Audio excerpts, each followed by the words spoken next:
I would like to start my speech in 3, 2, 1. Okay, thank you opening government and opening opposition for your argument to this motion. I am the government whip of this house. I stand with the Prime Minister and Deputy Prime Minister. What they told us about the impoverished, the corruptors or the criminals. I would like to say sorry for the opening opposition. I disagree with the opening opposition's side, which they say that rehabilitation is enough for the corruptors or the criminals. The point of impoverished criminals is to give deterrence effect to the criminals and the corruptors. Because if we just rely on the rehabilitation, that cannot give the deterrence effect to the criminals and the corruptors.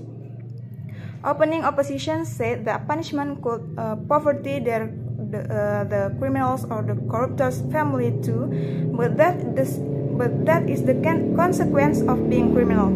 The first time they made decision that they want to be a corruptor or they want to be being a criminal, they already sacrificed their family and they already know what's going on next if they get caught.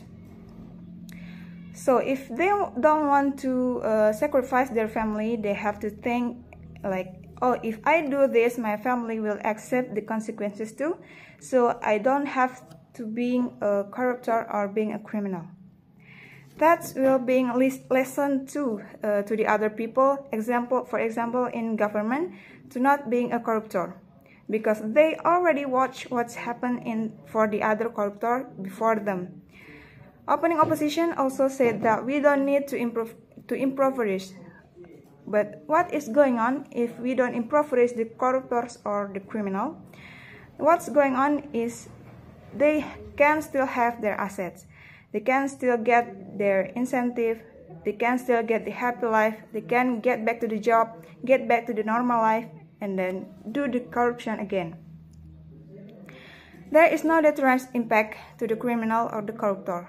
They won't regret what they have done before. With rehabilitation, it's only being a temporary punishment, but after that, they're free. They think rehabilitation is not hard.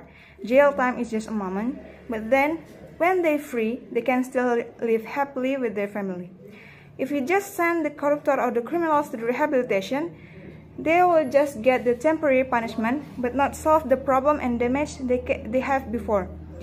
Imagine about the billions of they have stolen, or about a huge amount of money they take to benefit or to re-enrich themselves. Money that should be used in welfare and development of the country, but they use it to enrich themselves.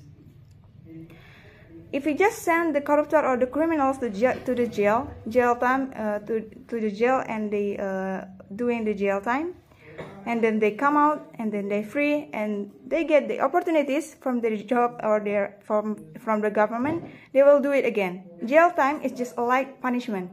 Their crime is detrimental to government, but with impoverished them will prevent any corruption case.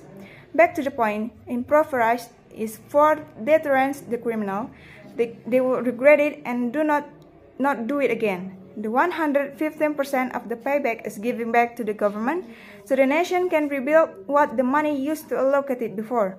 The point is not to impoverish them until they not be able to feed themselves, but make them like regular, everyday people, so they can think and feel about how being regular people look like. What is regularly living look like, and they can also know and feel about how the citizens struggle. So even if they have the opportunity to doing corruptor or criminals again, they won't do it again. If the corruptor or criminal is just sent to the rehabilitation and jail for the temporary time and not take the money like more than 100%, all the incentive will still be the corruptor money. Back to the point, we will close the Prime Minister and Deputy Prime Minister argument, stand with their argument, agreeing with the motion, and very, very proud to propose. Thank you.